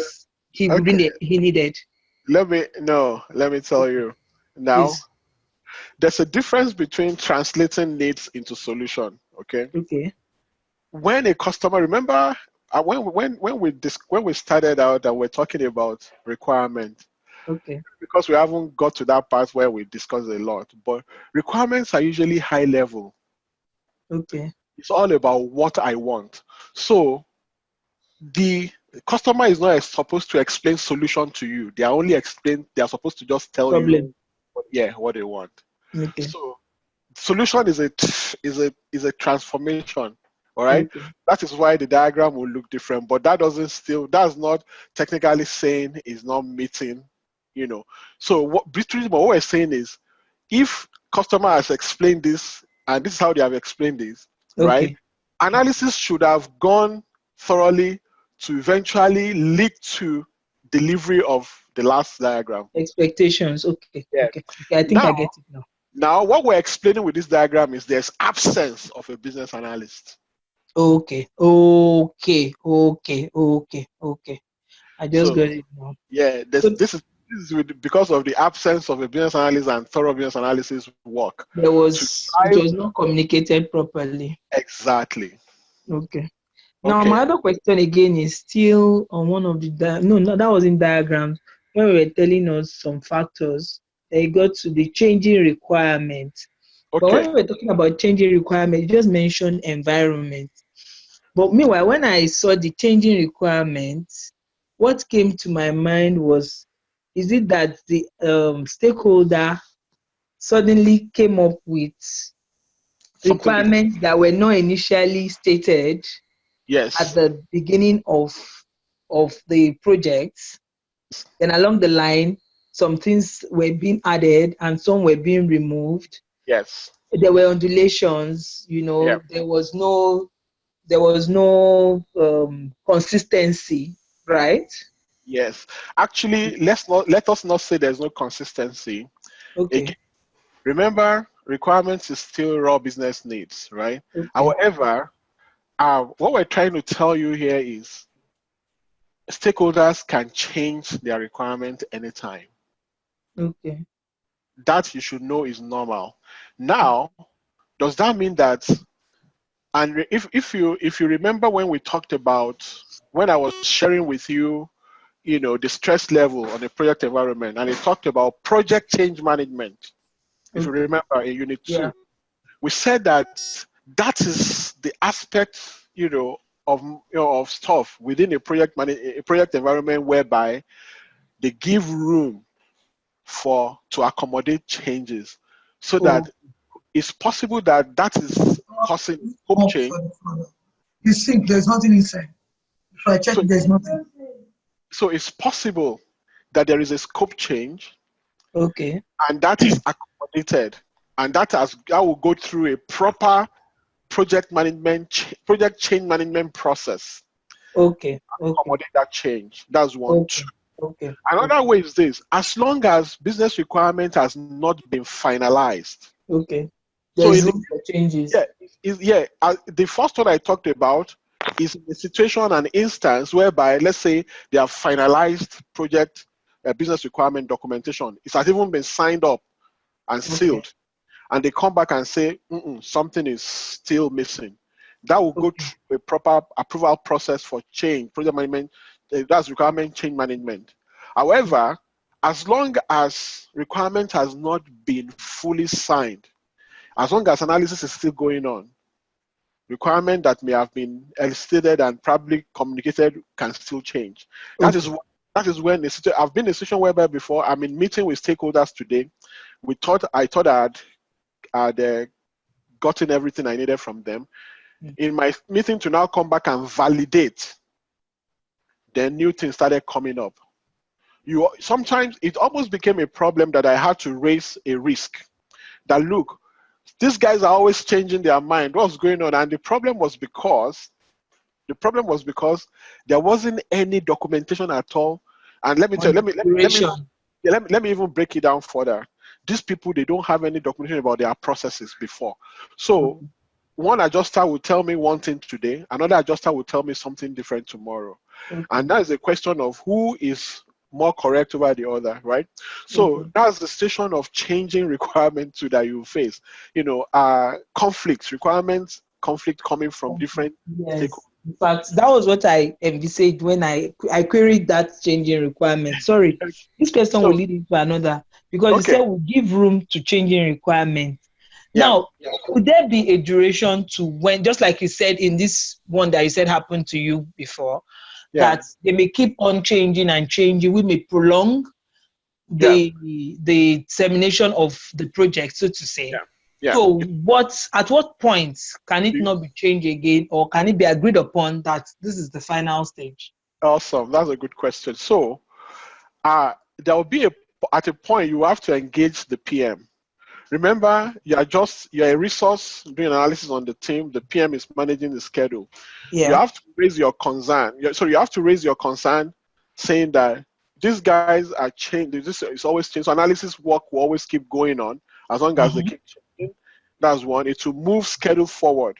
So it's now a matter of the PM accommodating that as part of risk management. Or now it will now get to a point where the team as a whole will come together and say, okay, we need to finalize, and they need to draw the curtain on it. And they will say, after now, we are not accommodating any changes anymore. If anything will come up again, then that thing can come up as an add-on project later. Otherwise, you keep, that has happened before to me on a project whereby we had to come and say, okay, we are going to, do this. We call it requirement freeze. Okay. All right. Which sometimes it also happened on the programming side as well, where they say we're having a code freeze now, meaning that we are not doing anything further than what we have already. So they will have to freeze that requirement, and at a point they just have to make that leadership decision, because if not, it will keep happening. That is the time when you as a BA, practically you need to make sure you escalate whenever you need to. And this applies to everybody in the room right now. I want you to take note. This is a very good question that is coming up. Okay, there will be times that you need to escalate when you are facing, this station whereby things are just going on and is not ending and it's affecting your schedule. Raise it up, escalate. It becomes an issue that won't be dealt with just by you. It becomes an issue that will be dealt with by the team, and the PM will come in, the leadership will come in, and they will come to a decision point. Okay. That's what it is. Thank you. That answers it. You're welcome. Any other question, guys? Those are very good questions. Thank you. You're welcome. I want to wait if there's any other, but if there's none, I have one more. But I'll wait if others want to ask. No, if you have, go ahead. Anybody can always wait for questions. Okay. Okay. I use my, when you said we should not do more than required. I jotted it down as don't go over syllabus. Exactly. But in any case, there may be sometimes, it's not all the time that the stakeholder, in as much as yes, we are supposed to be like an interpreter and an interpreter stroke, a production end, so to say, for stakeholders. There may be sometimes that they know what they want. But they know what they want. They can't explain what they want. Exactly. They want the best. But what is being conveyed as a message to us is, how can I even say? The way it's projected. I know. I totally know the understand what I'm trying to say, right? Now let me not waste your time trying to articulate it further. Okay, so those are two different things. Okay. So there's a part of the course where we're going to get to where we Okay. talk about your techniques for Okay. helping stakeholders. Okay. Definitely you will come across stakeholders who they cannot express what they want. They may have an Exactly. so as a business analyst, how do you help to drive their thought process towards Exactly. that is coming up is Yeah. one. Okay. Okay. Okay. When we get to stakeholder analysis, that's already some of the things Okay, we're going because that was what came to my mind, that okay, in as to. much as we don't want to Now, go over syllabus, but we just want to give the now best. to now answer the second part of the question. Okay. What I mean by keeping it to what they want is on the condition that what they want has been finalized, right? Okay. When analysis is going on, you have not concluded what the stakeholder wants, right? That's Mm-hmm. one. Now, Mm-hmm. what I'm trying to say with that is you will have situations whereby the stakeholders, we have some over enthusiastic stakeholders. They'll be asking Okay. outside of the project goal. The project, Oh, yeah, okay. yeah. So the project goal is what the organization is going. So it's an organizational goal. Okay. Beyond the project, you want to make sure that even though it may seem like even you have some. You know the funny thing, I was in the hospital and I came across a doctor who is very knowledgeable in database. Okay. This guy is a doctor. He writes SQL codes. I'm telling you. So this guy already knows a lot. So when I Okay. was chatting with him, he was now asking for certain things that was outside the That was beyond what you agreed upon. standard. And that was coming based on the fact that he knows. Yeah. Okay. But how about doctors who don't know? Some doctors don't know that at all, right? Okay. So I told him, I said, well, that's good, but you know what? That could come up. I told him that how that can happen. I have to Okay. let him understand that I understand his concern. And you don't have to know their concern as well. So this is where you need to be a vast person, right? So I told him, I said, Dr. Postuma, I actually understand your concern. And I know, but this project right now is not talking about reporting. We don't have it in scope. Even though, let's say we have it as an add-on project, it would have been nice. But let's keep our discussion within the scope of the project now. Okay. Okay. I think So I get the context now. yeah, so don't let stakeholders lead you down the rabbit hole. Okay. Okay. That's what I'm trying to tell you. Okay. Be Okay. in Okay. charge. Yeah, Thank you.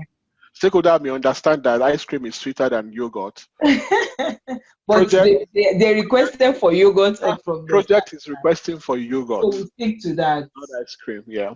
Okay. Okay. Okay. All right. Thank you. Yeah. Any more questions?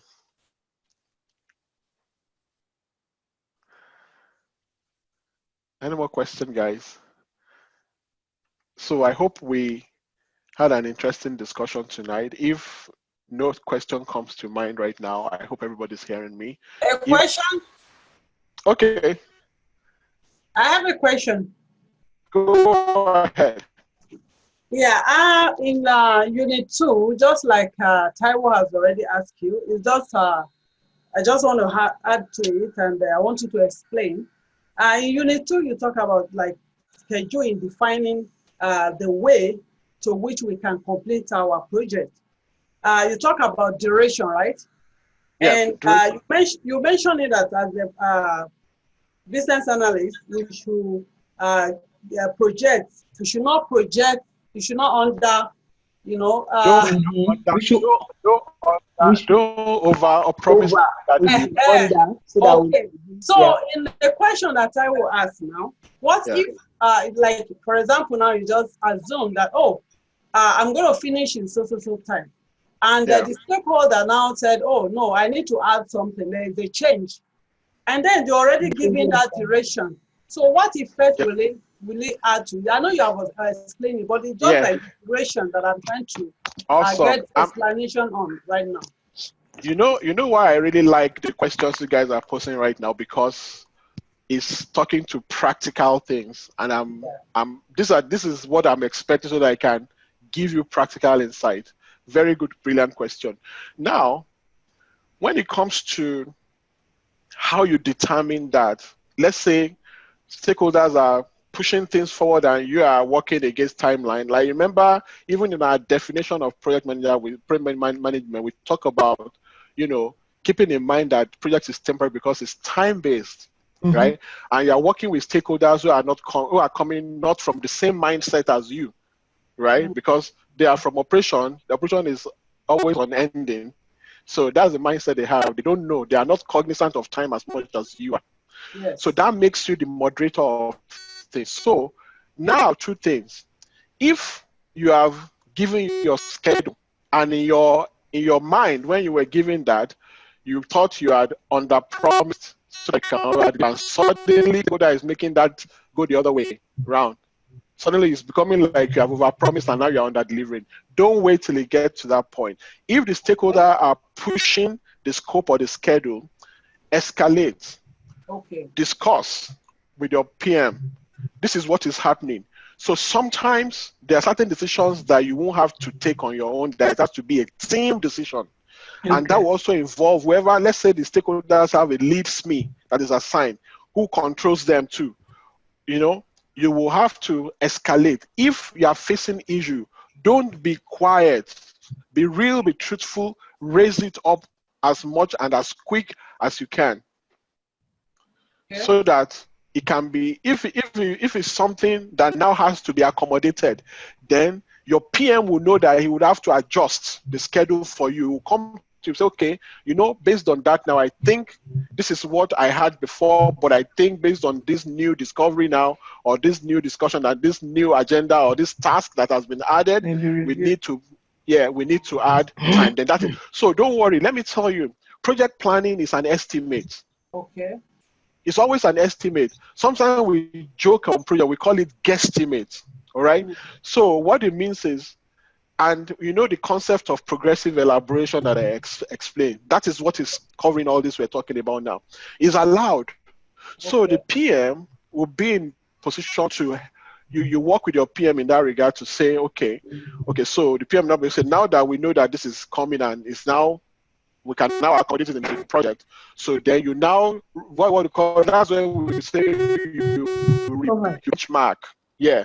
So they have to change the benchmark would have to change. You don't have to, they will now have to look at things and adjust. There will be adjustment to scope, or if necessary, adjustment to schedule. Sometimes scope may not need to change. It might be that scope is still okay, but schedule would have to change. So you are working in collaboration with the PM and the rest of the team to face issues that you shouldn't be facing on your own. Don't try to be don't put too much on your head when you're supposed to share and spread out, so that whoever needs to help you on the project to deal with issues like that will be available. Be able to do that. But you have to provide the information, right? Okay. So that's good. Thank you. Thank you. You're welcome.